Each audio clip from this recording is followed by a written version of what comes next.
Meu nome é Adaildo Vieira, eu moro aqui em João Pessoa, na Paraíba, mas sou natural de Itabaiana, que também na Paraíba, que é a terra de Sivuca, que é a terra do poeta Zé da Luz. Né?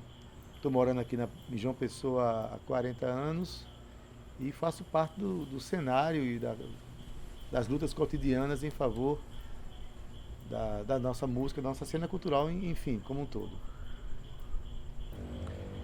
Eu acho que há compositores que fazem samba e só samba e se enquadram como sambista, não tem problema nenhum que ele seja visto como um compositor de samba. Mas se for para a velha guarda da Mangueira, são sambistas, né? Assim como tem pessoas que definem sua obra a partir de uma estética que ele gosta, que ele domina, enfim. Eu particularmente, eu sou um cara que ama a música. Do que eu amo a música, eu amo o Instituto Música da Emoção Humana. Então eu gosto de todos os gêneros, desde que sejam feitos a partir do sentimento, da alma de quem está fazendo, que não seja necessariamente compilado ou, assim, forçado por mercados, quando a música vem da maneira espontânea e vem da natureza das pessoas e do seu processo social, da sua vida, enfim. Quando a música vem assim, de qualquer lugar a gente vai encontrar música interessante, porque a música é uma forma é um dado cultural que as pessoas inventaram para serem felizes no seu meio, na sua vida. Então, em todo lugar você vai encontrar música interessante. Eu me inspiro nessa lógica. Então, na minha obra você vai encontrar do fado ao jazz, sabe, ao samba, porque não cabe rótulo em mim. Eu sou um compositor de música. Eu acho que a canção deve exercer, ela deve espelhar as realidades, deve espelhar, continuar espelhando os anseios das pessoas, ainda que a globalização tente estratificar isso como se fosse uma coisa só, mas o mundo tem seus lugares, tem suas diferenças, e eu defendo que a gente respeite essas diferenças, né? Entender o mundo é entender justamente a grandeza das diferenças. E eu acho que a gente pode aliar o processo globalizado no sentido de facilitar esses encontros e esses intercâmbios. O grande problematizador que eu acho desse processo é justamente no processo da globalização de mercado, essa necessidade do mercado e do capital, né, de transformar tudo em produto e às vezes descaracteriza os processos, interfere demais nos processos e desqualifica muitas vezes, na maioria das vezes até, os processos.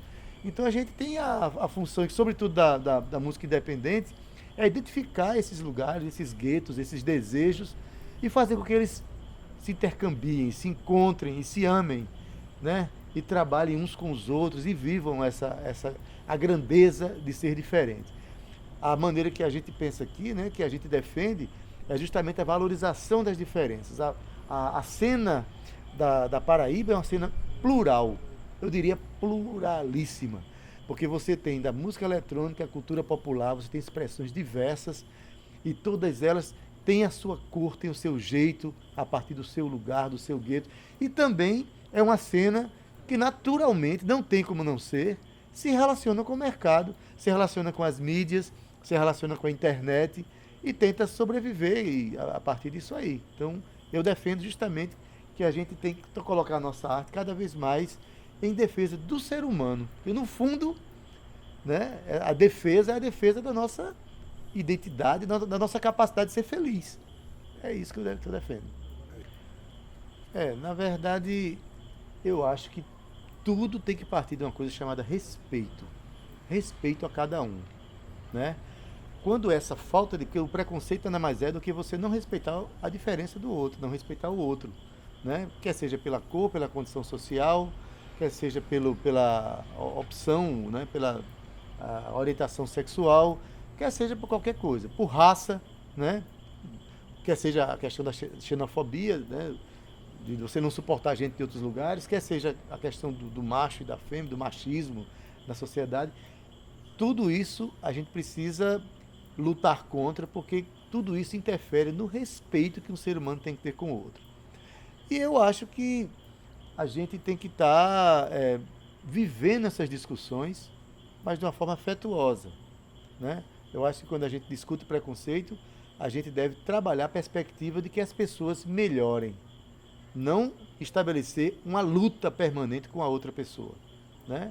Trabalhar a perspectiva do melhoramento do ser humano. E isso tem que ser, eu vejo que as artes precisam estar antenadas com as discussões do seu tempo. Até porque sempre foi assim. Até quando não se quer. Até quando não se quer, se está fazendo isso. Né? Há muito de cada pessoa quando ela faz a sua obra. Né? Não tem como não colocar para fora uma série de questões que estão introjetadas no seu comportamento, enfim, na sua construção como ser humano, construção como cidadão. Né? Então eu acho que a gente realmente deve ter, inclusive não permitir, sabe?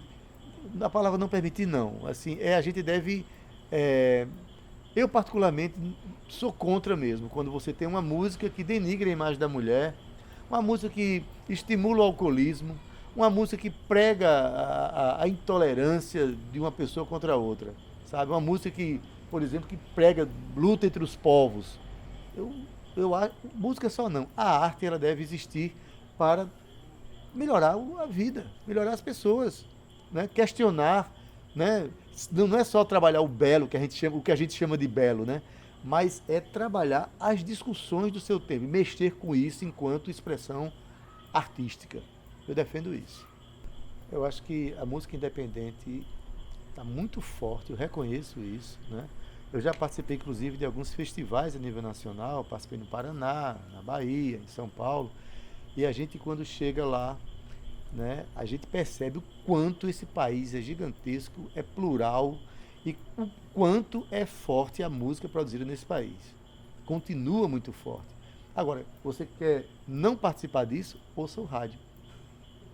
Quer não participar disso? Veja a televisão aberta, por exemplo. Né?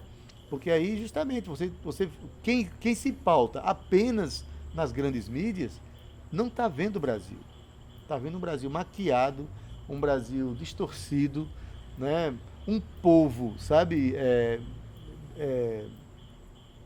assim, com feições alteradas e mexidas, entendeu? Ou seja, eu acredito muito na arte produzida no meu país, defendo ela, defendo a pluralidade dela, a grandeza, desde a cultura popular até os movimentos que a gente sabe que existem, que são de vanguarda acontecendo, entendeu? E o que é que acontece? A grande mídia e o capital e a indústria fonográfica, né, do grande capital trabalha aquilo que vende fácil e que agora está muito claro, que idiotiza as pessoas. Né? Que idiotiza as pessoas. Né? Quando a gente vê os grandes shows da principal emissora do país aberta, né? Você vai ver que quem tá participando lá, cantando lá, uma coisa absurda, que não tem sentido do ponto de vista estético, nem político, nem. Não tem nada a oferecer para a sociedade, entendeu? Só que nos bastidores do Brasil a gente vê um movimento aguerrido, forte, de pessoas sonhadoras e guerreiras, sabe? Eu, particularmente, estou há 35 anos militando na cidade. Meus filhos já são músicos, já tocam comigo. Os companheiros deles já fazem parte de um movimento de valorização dessa cena independente. Trabalham juntos, constroem movimentos estéticos e políticos e ideais juntos. Mas eu venho de um ideário, de um grupo chamado Music Clube da Paraíba, criado aqui no começo dos anos 80, onde participávamos eu, Pedro Osmar, Paulo Ró, Totonho, Chico César, Milton Dornelas, né? E outra gama de compositores que até hoje acreditam no que fazem. Nós nunca nos sentamos numa cadeira em casa para fazer uma música pensando se alguém vai comprar. A gente faz música porque a gente sente a música que faz, gosta do que faz, não se vergonha do que faz, canta com a cara feliz. Eu estou me expressando, eu estou me mostrando, eu estou me revelando com a minha música. Nós fazemos parte.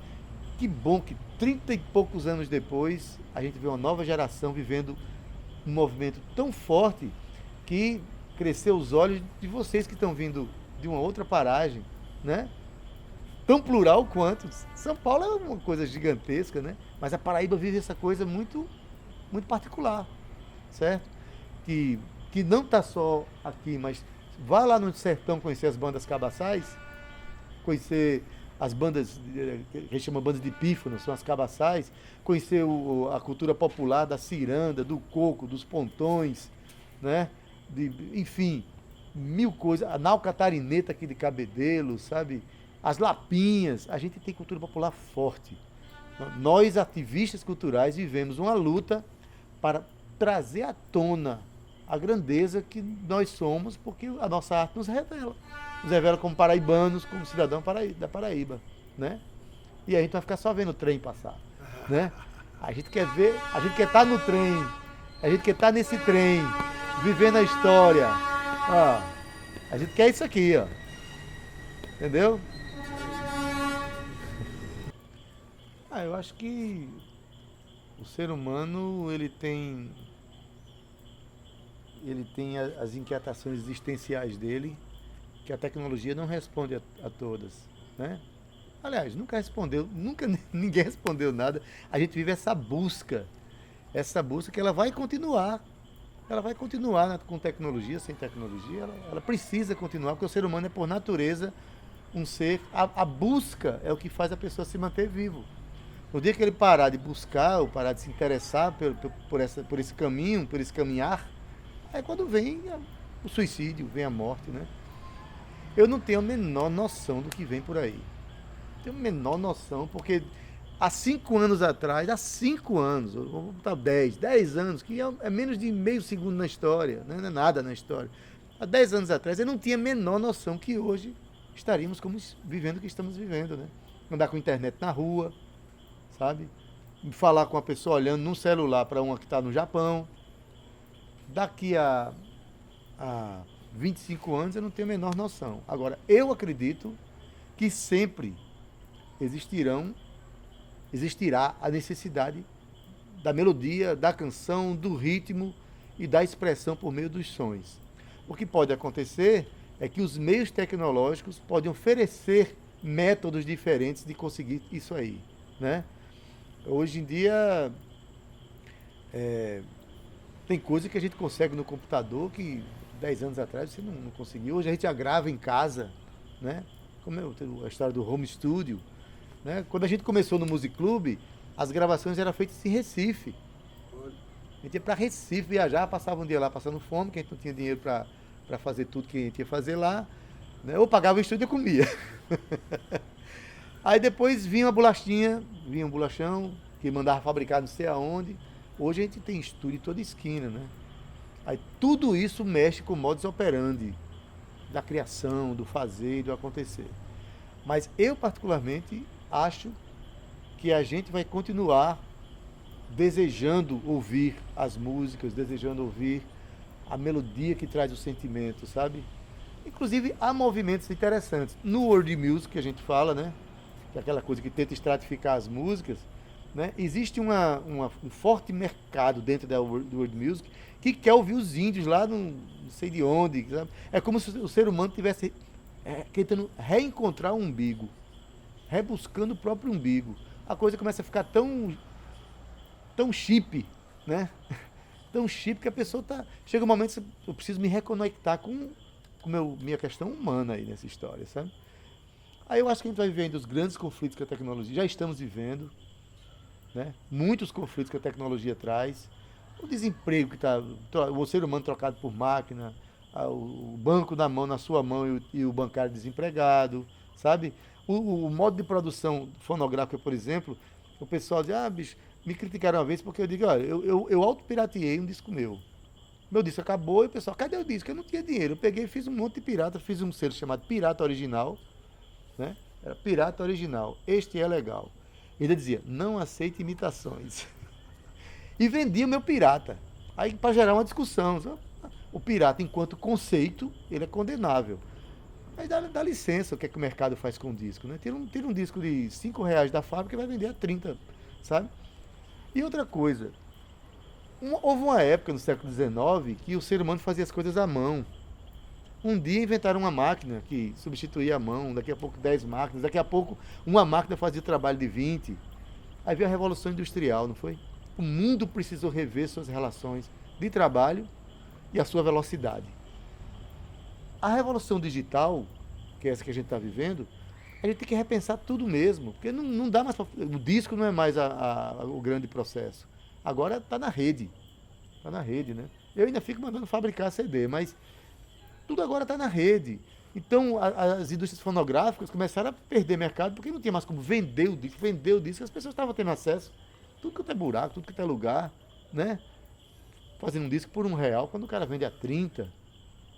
Então tudo está sendo repensado e eu deixo a grande pergunta para os pensadores, cientistas da sociedade, que estão quebrando cabeça aí, quebrando seus neurônios, porém escrevendo num computador e visitando a nuvem, né? Deixa eles ficarem movimentando isso e a gente buscando nossos caminhos, né, Alexandre? Buscando os nossos caminhos no meio de tudo isso, tentando compreender essa realidade e caminhando sempre para frente, como sonhadores que somos.